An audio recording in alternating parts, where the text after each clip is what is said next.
Shri Satcharitra, Chapter 1. Obeisance, the story of grinding wheat and its philosophical significance. According to the ancient and revered custom, Hemant Pant begins the work, Shri Satcharitra, with various salutations.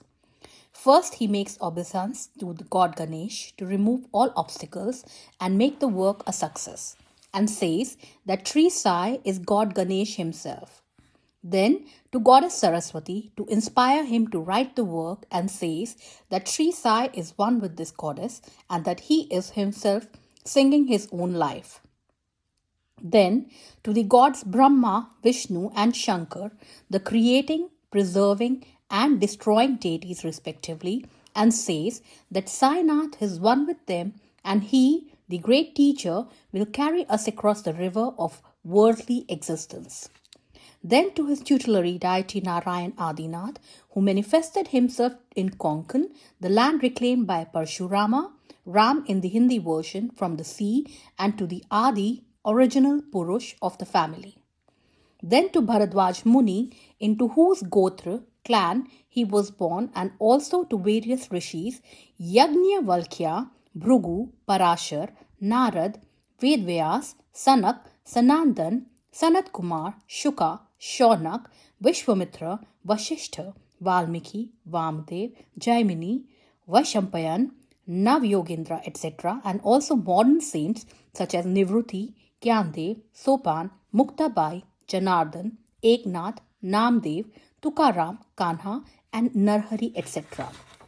Then to his grandfather Sadashiv, father Raghunath, his mother who left him in his infancy, to his paternal aunt who brought him up, and to his loving elder brother.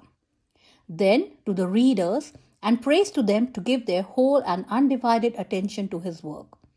And lastly, to his Guru Sri Sainath, an incarnation of Sri Dattatreya, who is his sole refuge and who will make him realize that Brahma is the reality and the world an illusion, and incidentally to all beings in whom the Lord God dwells. After describing in brief the various modes of devotion according to Parashar, Vyas, and Shandilya, etc., the author goes on to relate the following story. It was some time after 1910 that I went one fine morning to the masjid in Shirdi to have darshan of Sai Baba. I was wonderstruck to see the following phenomenon. After washing his mouth and face, Sai Baba began to make preparations for grinding wheat. He spread a sack on the floor, and thereon sat a handmill. He took some quantity of wheat in a winnowing fan, and then drawing up the sleeves of his kafni robe and taking hold of the peg of the handmill, started grinding the wheat by putting a few handfuls of wheat in the upper opening of the mill and rotated it. I thought, what business Baba had with the grinding of wheat when he possessed nothing and stored nothing, and as he lived on alms? Some people who had come there thought likewise, but none had the courage to ask Baba what he was doing. Immediately, this news of Baba grinding wheat spread into the village, and at once men and women ran to the masjid and flocked there to see Baba's act. 4 bold women from the crowd forced their way up, and pushing Baba aside, forcibly took the peg or handle into their hands, and singing Baba's Leela started grinding. At first, Baba was enraged, but on seeing the women's love and devotion, he was much pleased and began to smile. While they were grinding, they began to think that Baba had no house, no property, no children, none to look after, and he lived on alms, and therefore he did not require any wheat flour for making bread or roti. What will he do with this large quantity of flour? Perhaps, as Baba is very kind, he will distribute the flour amongst us. Thinking in this way, and while singing, they finished the grinding, and after putting the handmill aside, they divided the flour into 4 portions and began to remove them by taking 1 portion per head. Baba, who was calm and quiet up till now, got wild and started abusing them, saying, "Ladies, have you gone mad? Whose father's property are you looting away? Have I borrowed any wheat from you so that you can safely take the flour? Now do this.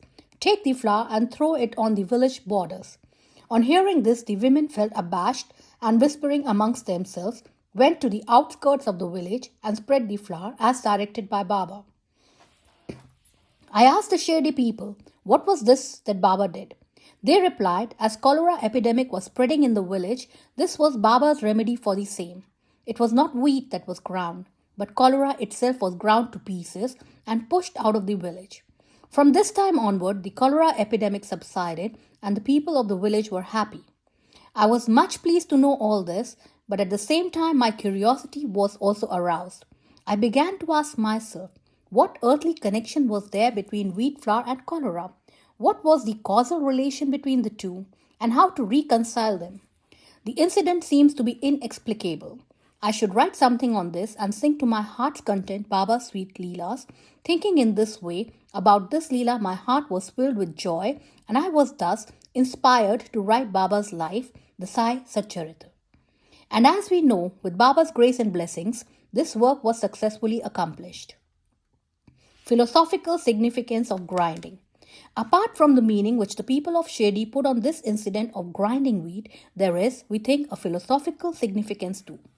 Baba lived in Shirdi for about 60 years, and during this long period, he did the business of grinding almost every day. Not, however, wheat alone, but the sins, the mental and physical afflictions, and the miseries of his innumerable devotees. The two stones of his mill consisted of karma and bhakti, the former being the lower one and the latter the upper one. The handle with which Baba worked the mill consisted of dhyan. It was the firm conviction of Baba that knowledge or self-realization is not possible unless there is prior act of grinding of all our impulses, desires, sins, and of three gunas, that is, sattva, rajas, and tamas, and the ahankar, which is so subtle and therefore so difficult to get rid of. This reminds us of a similar story of Kabir, who, seeing a woman grinding corn, said to his guru, Nipat Niranjan, I am weeping because I feel the agony of being crushed under the wheel of worldly existence like the corn in the handmill. Nipat Niranjan replied, do not be afraid. Hold fast to the handle of knowledge of this mill as I do, and do not wander far away from the same, but turn inward to the center, and you are sure to be saved. Bow to Shri Sai, peace be to all.